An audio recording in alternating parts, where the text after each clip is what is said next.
Inawezekana kabisa na wewe ni wale watu wanaoamini ya kwamba kuwa mtumishi wa Mungu ni kuwa mchungaji, nabii, mtume, shemasi, mzee wa kanisa au mwinjilisti. Lakini leo nina habari njema kwako.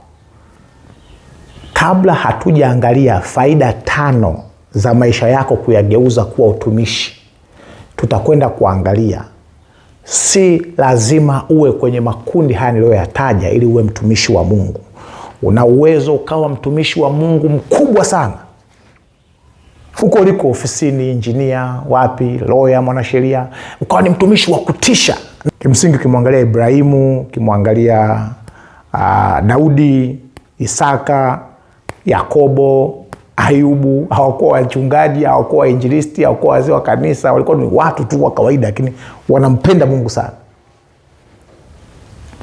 Baba, ninakushukuru kwa somo la leo. Tusaidie tulielewe na zile faida tuzipokee na kuzichukua ziwe za kwetu kwa jina la Yesu. Amen. Mtu mmoja anaitwa Bezalel. Bezalel alishushiwa vitu kutoka kwa Mungu. Vipaji na vipawa vya ufundi, ile architect, na ubora wa ujenzi, ile engineering ya masuala ya civil construction, na graphics designing, uwezo wa kudesign nakshi nzuri kwa ajili ya Torati, kwa ajili ya ile patakatifu na hekalu la Bwana. Lakini kuna mtu anaitwa Paulo, alikuwa na uwezo mkubwa wa kushona mahema. Ni watumishi wa Mungu au kwenye profession zao. Ashona mahema kwa viwango vya juu sana. Kiasi kwamba zamani mahema yalikuwa ni nyumba wanazokaa wasafiri. Kwa sasa mahema ni kama nyumba za kulala wageni, au zile tunaziita apartment au Airbnbs. Walikuwa kwenye biashara ya real estate, kujenga majengo kwa ajili ya watu kwa wakati huo. Lakini alikuwa ni mtumishi wa Mungu. Lydia alikuwa ni muuzaji wa mavazi ya zambarau. Zamani mavazi ya zambarau wanavaa wale watu kuanzia wafalme, magavana, watu wakubwa kina Pilato wale. Kwa alikuwa ni mfanya biashara wa luxury goods. Kwa sasa ni wale wadada ambao unakuta kwenye mall kubwa ana bonge la duka, anaagiza suti za milioni kwenda juu, magauni ya $700,000. Huyo ndio Lydia huyo. Mfanya biashara mkubwa mwenye fedha. Lakini sio kama wale waumini wa sasa, kisha kuwa na hela hawezi kusali kwenye kanisa kadogo kwa sababu anajua hadhi yake na nini, kwa sababu tu hapa bado kuna shida. Lakini huyu mama alienda kasali chini ya mti huko Efeso. Siku ya Sabato wakasali pale na mwanamke mmoja kwa na vipepo vya uaguzi akatolewa. Baadaye wakatumia vyanzo walivyopewa kugusa kazi ya Mungu, songa mbele. Nimekutajia watu wachache. Ibrahim sio mchezo. Ibrahim alikuwa ni businessman katika maeneo ya livestock, mifugo ya kila namna. Ibrahim alikuwa anamiliki fedha na dhahabu. Alikuwa ni mfanyabiashara pia wa madini.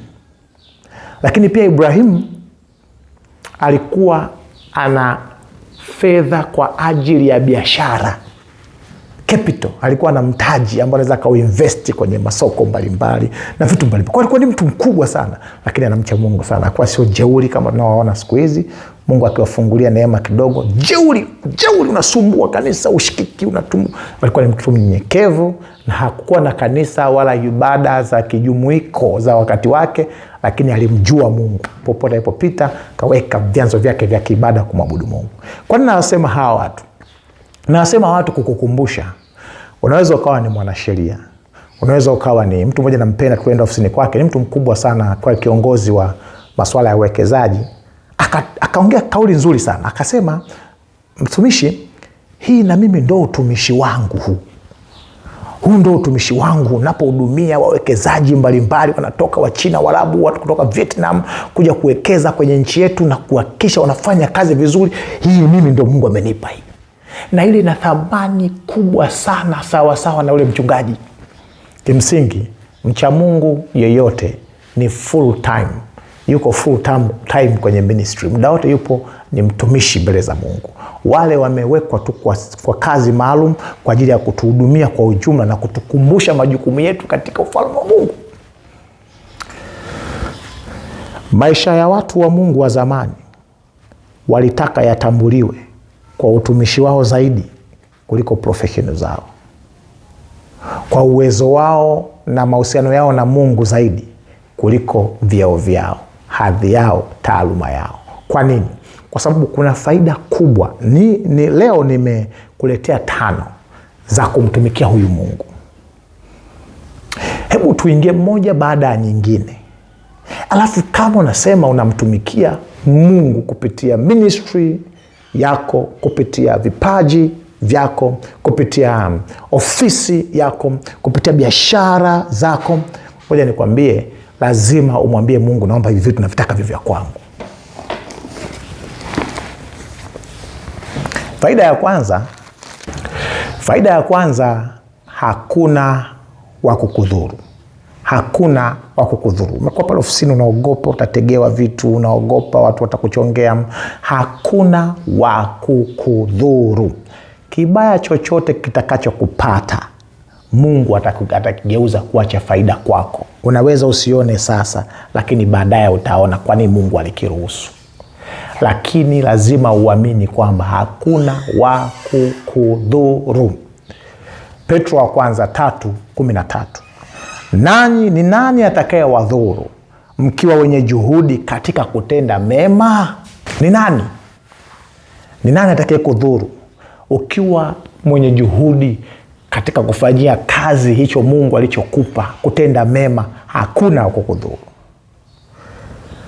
Lakini akasema tu, mjapotezwa kwa sababu ya haki, msiogope, wala msiogope sana, kwa sababu tu wala msifadhaike, mtakaseni Kristo kwenye miili yenu, kwa maana mwisho wa siku hicho kitu unachokipitia kwa sababu ya wema wako kina matokeo mazuri kwa ajili yako baadaye. Kwa hiyo usiache kutenda mema, useme nitaonekana na kielele, nitaonekana mjuaji, nitaonekana mimi ndo na hela kwenye hili kanisa kuliko watu wengine, watu watanionaje?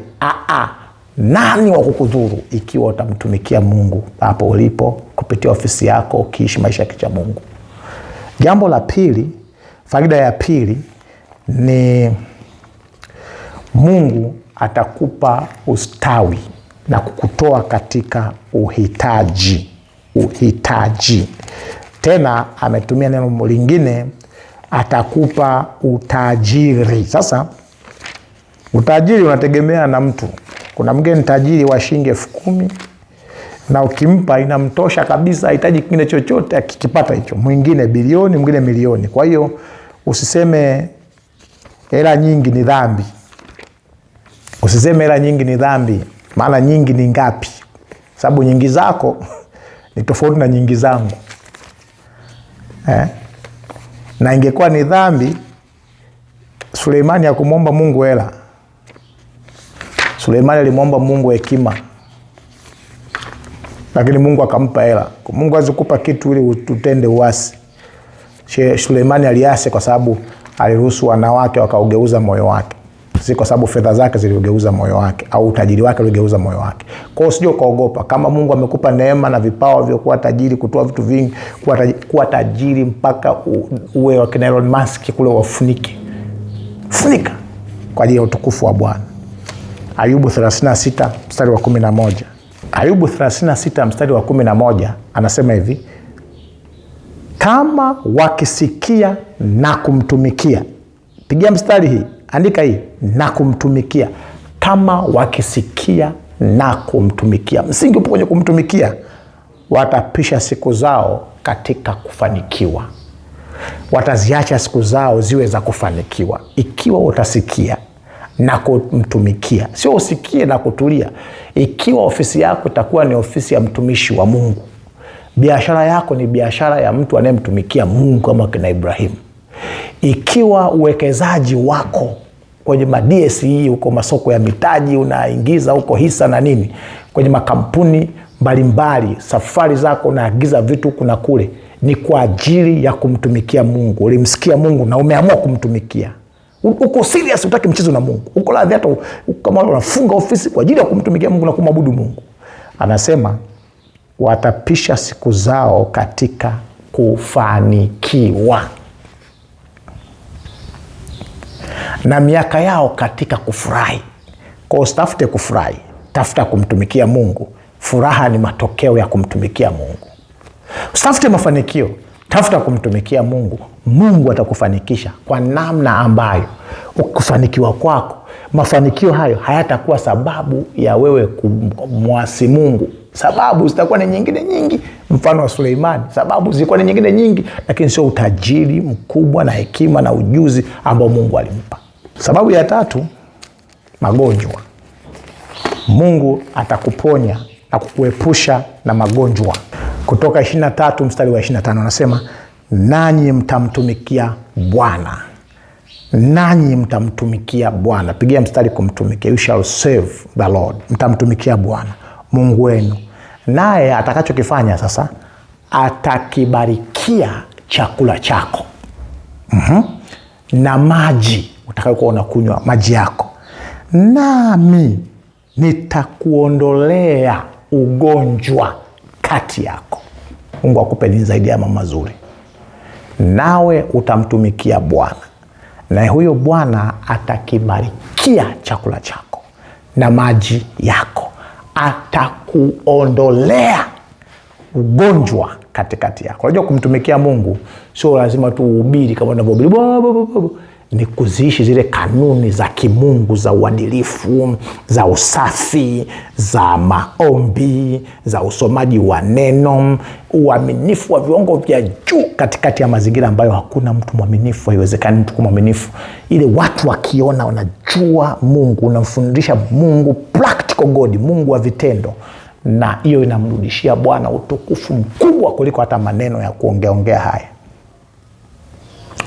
Na anasema atakubariki chakula chako. Unapokula chakula, kama unamtumikia Mungu, mshukuru, maana kimeshabarikiwa. Maji yako, utakapokunywa maji, shukuru Mungu kwa maana yamebarikiwa. Alafu kama unakagonjwa, mwambie Mungu, kwa sababu nakutumikia. Na unasema vigonjwa hivi utaviondoa. Baba, viondoe kwa jina la Yesu. Havipo tena kwako. Mwambie Mungu, viondoe hivi vitu, havitakiwi kuwa kwangu. Kwa usitamke mambo ya magonjwa, sijui jamani mimi nakufa we. Hayo mambo achie watu ambao wamtumikii Mungu. Wewe unamtumikia Mungu, mwambie Mungu, nakutumikia katika professional, biashara, miradi na ofisi zangu. Asante kwa sababu hata magonjwa nayo haya unaona haya yote yanakwenda kuondoka muda sio mrefu, hayapo tena kwenye maisha yangu. Maana kwa watu wanamtumikia Mungu, magonjwa hamna. Maji nao kunywa yamebarikiwa, chakula unachokunywa kimebarikiwa. Si lazima kiwe na vile carbohydrates, nutrition na nini, sio lazima sana. Kuna wakati utakula vyakula ambavyo havina virutubisho vya kutosha, lakini Mungu atavibarikia vyakula hivyo ili usonge mbele.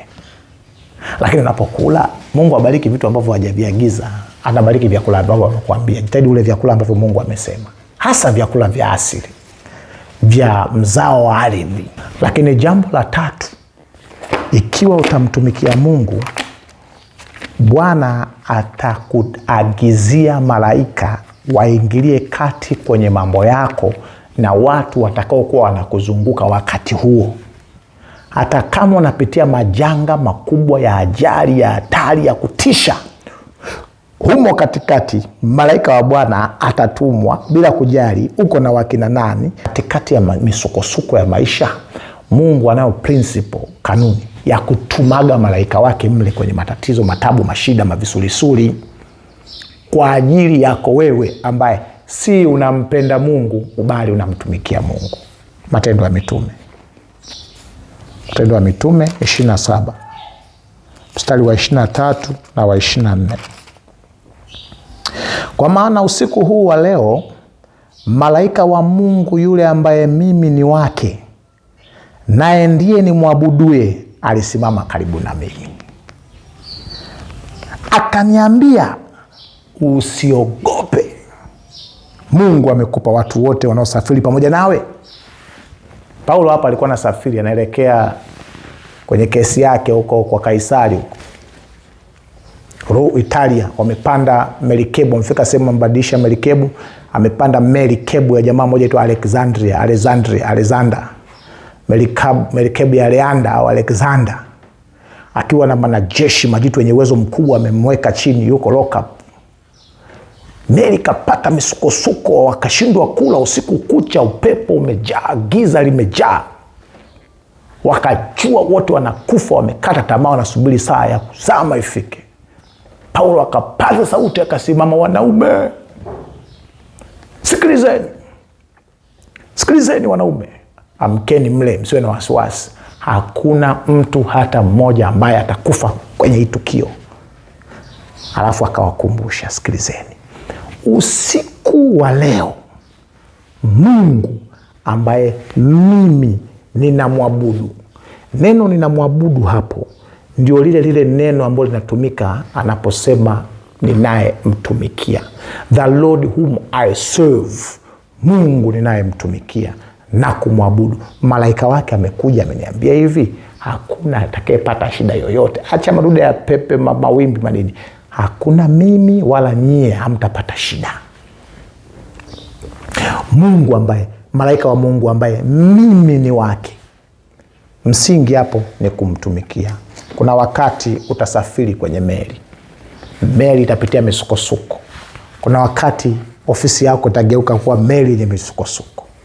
Enda kuwa retrenched, wote mnapunguzwa kazi. Bosi aeleweki.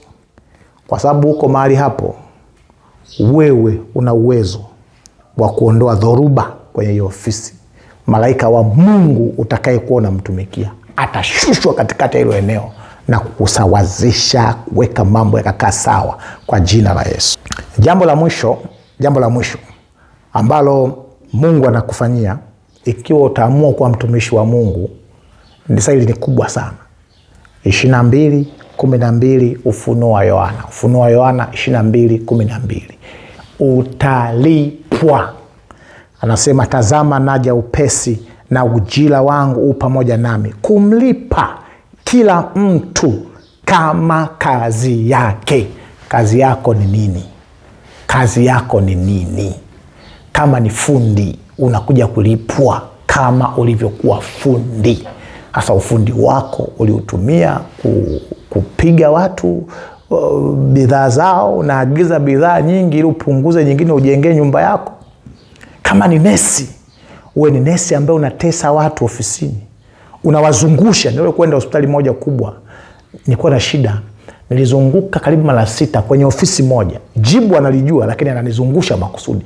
Ni wale ambao wanazungusha watu, au ni wale ambao unawapokea watu vizuri, unawapa maelekezo. Yaani unafanya kama unamfanyia Mungu utumishi wako. Kuwalipa wachungaji, anakuja kuwalipa wainjilisti, wa mishonari, manabii, mitume, wote Yesu anakuja kuwalipa. Maana yake nini? Mshahara unaolipwa kama matokeo ya utumishi wako ambao umeugeuza kama ni utumishi wa Mungu ni kidogo sana. Kimsingi unacholipwa, hata kama unalipwa milioni 30 kwa mwezi, na wafahamu watu wanalipwa zaidi ya milioni 30 na una malupulupu mengi, vikao, safari na nini, hako ni kalupulupu tu, sio mshahara kama unamtumikia Mungu. Lakini kwa sababu Yesu anapokuja anasema, tazama naja upesi, 22:12 Ufunuo, kumlipa kila mtu sawa sawa na kazi yake. Chochote tunachokipata sasa si malipo, ni malupulupu, ni posho tu za Mungu. Kozi sikufanye ukaanza sasa kujidai, ukaanza kunyanyasa watu, ukataka uabudiwe, ukasumbua watu wa Mungu na wanyanyasa kwa sababu ya vilipo vyako vidogo vidogo, kaacha kusaidia watu, michango yako unasema bana mimi sitoi, maana natoa, unatupigia chenga, ueleweki. Sikiliza, Mungu anakuja kuwalipa watu ambao posho zao walipozipokea walimwangalia Mungu kwa jicho zuri, kazi zake kwa jicho zuri. Matokeo ya malipo yao madogo madogo walipokuwa hapa duniani yanajibiwa na kulipwa malipo makubwa mbinguni. Kwanza umeandaliwa, anasema anaenda kuandaa mahala. Hiyo neno mahala ni mansion. Mansion ni jengo bora, kubwa, zuri ambalo halijawahi kuwepo hapa duniani. Wewe la kwako lipo kule mbinguni. Haka nyumba unakojidai ni kadoncho sana, ni sufuri kulinganisha kile ambacho Mungu ameandaa kukulipa. Kwa Mungu atakuja kutulipa mambo makubwa sana hivi karibuni. Lakini kama haitoshi, mshahara anaolipwa mchungaji kwa mwezi na mwanadamu ambaye amewekwa na Mungu amlipe mshahara wake, mchungaji, sisi watumishi wa Mungu, wainjilisti na wachungaji, watu mbalimbali, ni 0.001 ya mshahara wake wote ambao anatakiwa kuupokea kutoka kwa Mungu. 99.999 ni package nyingi tunasema ni invisible salary. Ni posho au mshahara ambao hauonekani, lakini wote ukiujumuisha tunasema huo ndio mshahara. Kwa nini? Bilionea mkubwa duniani, sababu ukisema bilionea wanaangaliaga dola, hawaangalii hizi madafu za madafu. Mwenye dola milioni 1 kwenda mbele huitwa bilionea. Mwenye dola bilioni 1 kwenda mbele haitwa bilionea, sio shilingi bilioni. Sikiliza, bilionea mkubwa ulimwenguni, mtaalamu bwana anaitwa Elon Musk, ambaye anakimbilia kuwa trilionea wa kwanza wa dunia inayojitambua ya sasa. Zamani huko wezekana walikuwepo, lakini taarifa zilikuwa hazikusanywi. Mwenye dola anayotafuta sasa hivi dola bilioni 900 hivi, anaelekea kwenye dola trilioni 1. Yani dola yani kwa mwaka hela ya Tanzania ni bilioni sio ngapi, karibu budget ya nchi miaka hata 12 kwenda mbele huko.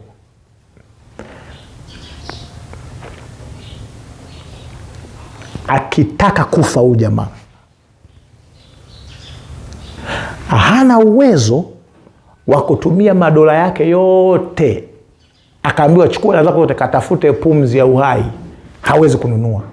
Lakini wewe kwa sababu unamtumikia Mungu, anasema aliniomba uhai nikampa uzima, tena uzima tele, miaka mingi ya maisha. Anasema aniaminie mimi amevuka kutoka mauti, ameingia katika uzima. Lakini pia kuna marupurupu mengi sana. Kuna amani ambayo hapa patakatifu tunaita amani ni wapayo. Sio amani ya kawaida, amani ambayo Yesu anaitoa. Amani Yesu ambayo anakupa haipatikani popote. Ukimwambia yule bilionea Elon Musk, bilionea wetu, au wale wakina Carlos Slim, au wale wakina Warren Buffett, au wakina Larry Page, kwamba bwana Larry Page bana nauza Larry Page amekoswa amani, au majamaa ya Ufaransa yale yamekoswa amani, yanataka kununua amani. Hainunuliki popote, inapatikana kwa Mungu peke yake. Hicho inacho unapata kama sehemu ya mshahara. Lakini unapata sehemu ya mshahara, Mungu anakuwa ni daktari wa familia yako. Kuna wakati Mungu anakuwa daktari wa familia yako. Daktari wa madaktari, bingwa ni Mungu wa mbinguni. Ile tulisoma Kutoka kwamba anakuwa daktari wako. Anakuwa ndo bima yako ya afya, yenye uwezo wa kukupa majibu ya kiafya ya yale ambayo hata madaktari wa kawaida wana ukomo. Kwa kuna faida kubwa sana ya kumtumikia Mungu. Nikutie moyo mpendo, tangu sasa geuza maisha yako kuwa maisha ya kumtumikia Mungu. Geuza maisha yako kuwa maisha ya kumtumikia Mungu. Ofisini kwako mtumikie Mungu. Biashara yako geuza kuwa ni biashara kwa ajili ya ufalme wa Mungu. Mitaji, miradi, tenda unazopata ni tenda kwa ajili ya Mungu. Wateja wote unaowapata Mungu ndio amewaleta. Fanya kazi kama mtumishi wa Mungu. Nebukadneza, mfalme, kiongozi wa nchi, alikuwa ni mtumishi wa Mungu. Alafu Mungu ndio anasema wewe atakuweka kwenye, atakuchola graven, atakuchola kwa kama tattoo fulani hivi katika viganda vya mikono yake, kwa kuchimba kabisa. Alafu anasema atakuweka katika mboni ya jicho, hakuna wa kukuweza. Mahali popote utakapokanyaga patakuwa pa kwako. Hakuna atakayekuweza siku zote za maisha yako. Ikiwa unasema Mwenyezi Mungu na mimi nisaidie, na mimi nataka niwe mtumishi wako. Mbunge ambaye ni mtumishi wa Mungu, rais ambaye ni mtumishi wa Mungu, waziri ambaye ni mtumishi wa Mungu, CEO ambaye ni mtumishi wa Mungu, specialist, super specialist ambaye ni mtumishi wa Mungu, yani mfanyakazi wa ndani kama yule dada wa Kiebrania aliyemsaidia Naaman ambaye ni mtumishi wa Mungu. Yani mimi mambo yangu yote ni kama vile mtumishi wa Mungu hivi, kama makina Ibrahimu, makina Ayubu, nafanya business zako lakini ni mtumishi wa Mungu. Maisha yako yawe ni mtumishi wa Mungu. Kiwa unatamani maisha yako yawe hivyo, ninakuombea kwa Mungu tangu sasa uanze kuziona hizi faida 5 za kumtumikia Mungu kwenye maisha yako. Lakini akupe hii kubwa anapokuja hivi karibuni kuchukua watu wake, na wewe miongoni mwa watu ambao watapokea mshahara kwa kazi ambazo Mungu aliwaweka hapa duniani kuzifanya. Acha uvivu, acha kujilinganisha, acha chuki, acha mabifu. Wewe ni mtumishi wa Mungu. Mungu na akusaidie, Mungu na akulinde, kwa jina la Yesu, amen. Baba, ninakushukuru kwa neno la leo. Mtoto wako amelisikia. naye ameamua kuanzia sasa anakuwa ni mtumishi wako. Maisha yake ni mtumishi wako. Akiwa shuleni, yeye ni mtumishi wako. Akiwa chuo, mtumishi wako. Ofisini, kwenye vikao, kwenye warsha, safarini, kwenye madili, yeye ni mtumishi wako. Ninamwombea kwako, mfalme, nuru ya uso wako mwangazie. Ikiwa kuna vigonjwa vyovyote kwa maamuzi ambayo ameyachukua tena leo, vigonjwa hivyo vitawajike na kutoweka tangu sasa kwa jina la Yesu. Kwa kupigwa kwako msalabani, magonjwa yake yameteketea tangu sasa kwa jina la Yesu. Ikiwa anapitia hali ya kuishiwa kuliko pitiliza, ukata usioelezeka, Baba Mungu wa mbinguni, mfungulie baraka kutoka juu mbinguni. Lakini Mungu, ninamwombea kama kuna mtu anamtisha, kuna vikundi vya watu vinamtisha, kuna nchi zinamtisha, kuna association zinamyumbisha kwenye nafasi zake ambazo Mungu umemweka kwa wakati wa zamu yake, Baba, tangu sasa vitu hivyo vinavyomtisha vitishwe vyenyewe. Vitishe kwa nguvu yako, vitishe kwa uwepo wako. Lakini Mungu, ninamwombea mtoto wako, ikiwa kwenye maisha yake amekuwa akipitia misukosuko mikubwa sana peke yake, tangu sasa ingiza malaika wako akampe matumaini, kama Paulo alivyopewa matumaini kwenye ile meli. Na yeye sasa kwenye meli ya maisha yake, malaika waingie kati, washike usukani wa maisha yake, waongoze njia, wafike pwani salama. Msaidie Bwana, nuru ya uso wako mwangazie Bwana, ukamuinue tu na ukamfanye kuwa mtoto wako. Na unapokuja kutoa mishahara kwa wanadamu hivi karibuni, Bwana, unapokuja kutoa malipo kwa watoto wako, unapokuja kuwagawia mansions, makazi yasiyo ya kawaida, unapokuja kuwachukua watoto wako ili wakale katika meza za vioo, wakatembee katika barabara za dhahabu, Mungu, namwombea mtoto wako huyu na awe miongoni mwa hao watu. Baada ya kasafari kake kama maisha haya mafupi hapa duniani, akalale tu kaburini kwa muda mfupi akisubiri pambazuko la ujio wa Yesu lilojaa tumaini la baraka. Blessed hope, katika jina la Yesu. Amen.